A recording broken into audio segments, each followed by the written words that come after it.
This could be a scene from the 1830s. Sheep feeding in a patchwork of green paddocks, divided by traditional hedgerows. The only telltale sign that this is the 21st century is a centre pivot irrigator sitting in the distance. Hedges were planted by the assigned convicts, were assigned by the colonial government at the time to each property. And the convicts were responsible for getting the ground into a farming state, and part of that was to plant hedges so the family could plant crops and grow crops for the early colony. As early European farmers in the 1830s, the Jumerics developed the 1,600-hectare Mount Ira estate in Tasmania's northern Midlands. They planted prickly hawthorn hedges across the property. Remarkably, sixth-generation farmer Piers Jumeric still has the property's original plans, drawn up by his ancestor, Tasmania's first surveyor, Edward Jumeric. You can still see these hedges today, so they're still along these fence lines, and the roads are still where they planned for the roads to be, and most of these paddock boundaries still exist even today. And this one here, for example, it still survives? This one here is the ram paddock, and it's still known as the ram paddock, and it still has exactly these boundaries as it is drawn on this map.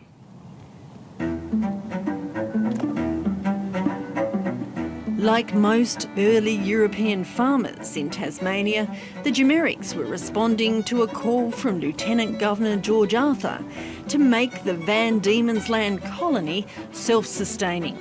They were granted the use of 20 convicts, and it was those transported from the UK that brought the hedge-laying skills with them. About 30 kilometres of hedgerow fencing was planted nearly 200 years ago. Now the family is spending time and money restoring the hedges that remain. The hedges haven't been really looked after for the last 60 or 70 years, but basically since wire became widespread on the property.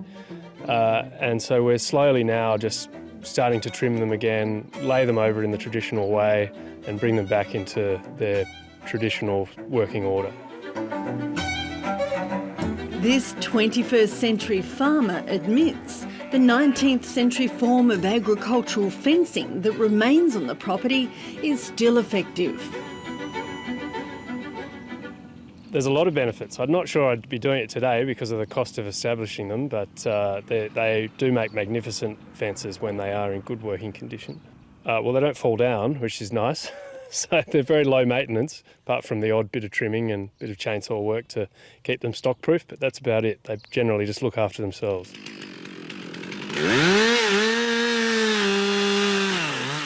The Jumerics have contracted one of Australia's few traditionally trained hedge layers, James Boxhall, to help restore hedgerows along the property's driveway.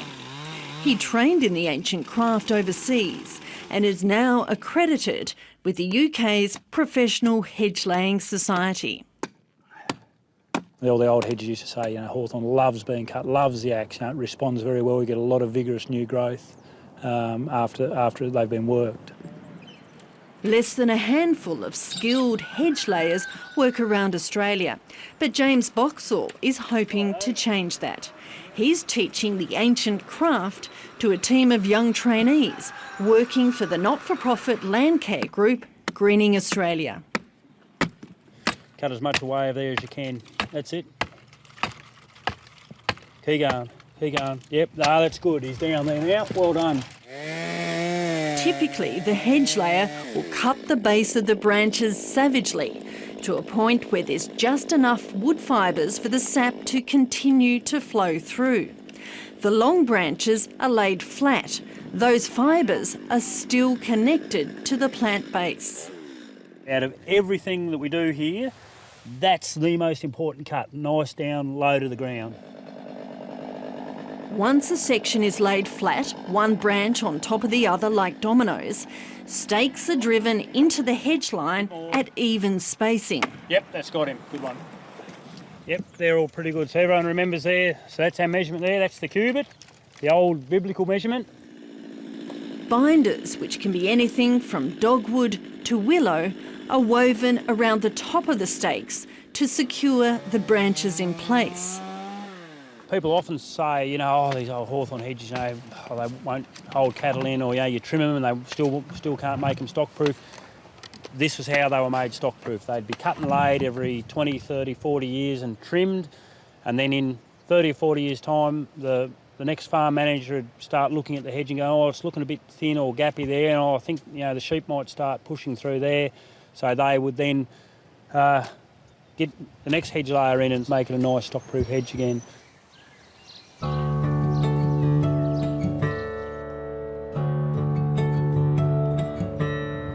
In the western districts of Victoria, Australia's only female hedge layer, Kate Ellis, is encouraging people around the historic Kyneton area to look after their botanic history.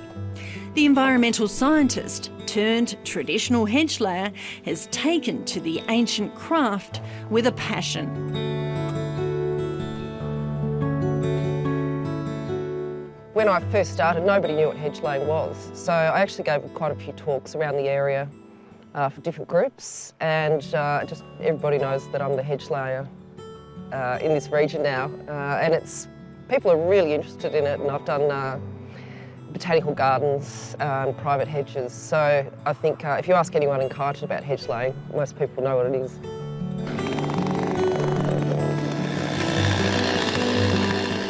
She first came across the craft while working as a scientist in the UK.